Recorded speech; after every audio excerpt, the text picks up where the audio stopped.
Good evening and welcome to Halacha Day, number 1778. Halacha Day keeps the Yetzer Hara away, dedicated once again in loving memory of Daniela Bas Tzvi, her neshama Shem Aliyah, and we're starting a new chapter, the laws of Erevei Chatzeros.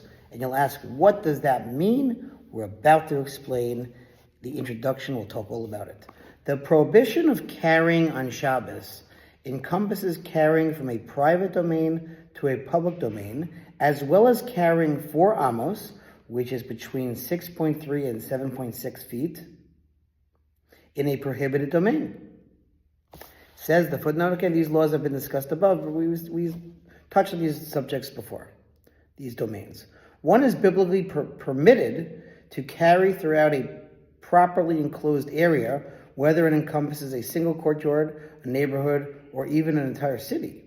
A rabbinic prohibition, dating from the times of King Solomon, however, prohibits carrying between residences and communal courtyards, and from one private residence to another, even when they are properly enclosed, unless an Erev Chatzeros, literally a merging of the courtyards, is implemented. So let's see the footnote here.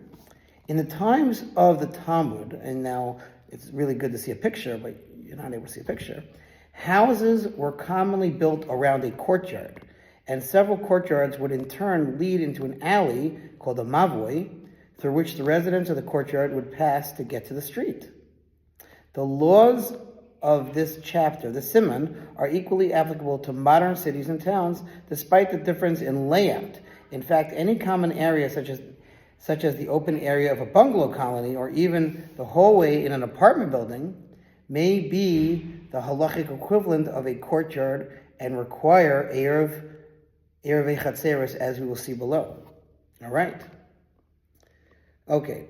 This is accomplished by collecting a loaf of bread before Shabbos from the residents of each one of the dwellings that opens into the courtyard, or by simply taking a loaf of bread and conferring ownership in it to all the residents of the courtyard and placing it in one of those dwellings. All the residents are thus considered to be legally residing in a dwelling in which they left the bread, and the entire courtyard is deemed to be designated for the purpose of serving that dwelling. So once again, really, on a biblical level, you could carry, because it's all enclosed, but it's a rabbinical fence, and you have to do this Erevei Chatzeros in order to allow everyone to, on a rabbinical level, carry from place to place on Shabbos. Says the footnote here. The Erev Chatzeros discussed here should not be confused with the Tzuras of Pesach, literally form of a doorway, which is also commonly referred to as an Erev. The Tzuras of Pesach Erev is a halachic device used to convert an area into a Reshus Yachid, into a private domain, by creating the basic form of a doorway, as described above. We'll see that soon. Actually, no, we saw that already. Some of its laws, as they relate to Erevei Chatzeros, will be discussed further in paragraphs 24 to 26 of this chapter. Okay, so this Erevei Chatzeros, you gotta hold on to this stuff. It's confusing. Call me, text me, let's learn together. Let's do this. Sometimes the halacha day is going to be over your head. You know what I'm talking about? Whoa! All right, the sponsor for each halacha 36, 100 for the gold. Have a great day.